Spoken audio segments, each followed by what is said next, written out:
সিরিয়ার রাজধানী দামেস্ক সহ বিভিন্ন স্থানে শতাধিক বিমান হামলা চালিয়েছে ইসরায়েল। মূলত দেশটির বিভিন্ন সামরিক স্থাপনা লক্ষ্য করে এইসব বিমান হামলা চালানো হয়েছে।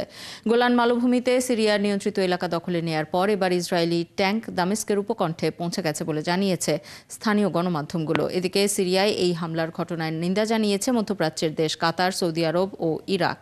মনিরুজ্জামান বাবুর রিপোর্ট।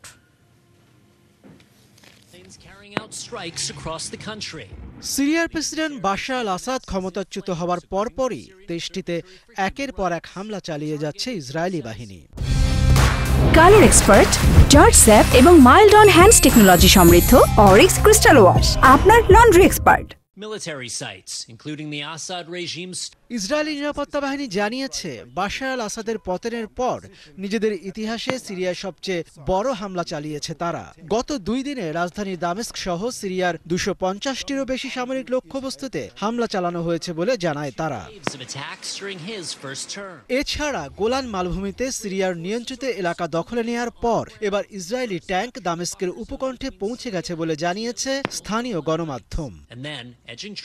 ইসরায়েলি প্রধানমন্ত্রী বেনিয়ামিন নেতানিয়াহুর দাবি, বাশার আল আসাদ সরকারের পতনের পর চরমপন্থীদের নিষ্ক্রিয় ও তেল আবিবের নিরাপত্তা নিশ্চিতেই তারা এসব পদক্ষেপ নিয়েছে।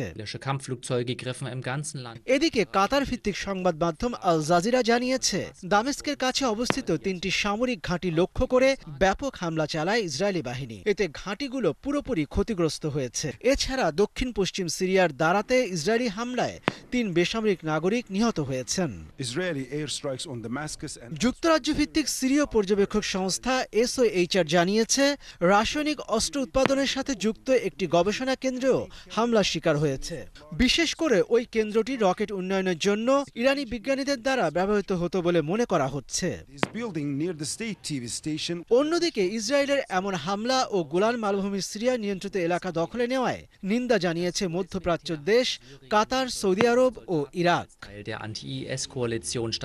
মনিরুজ্জামান বাবু, ৭১।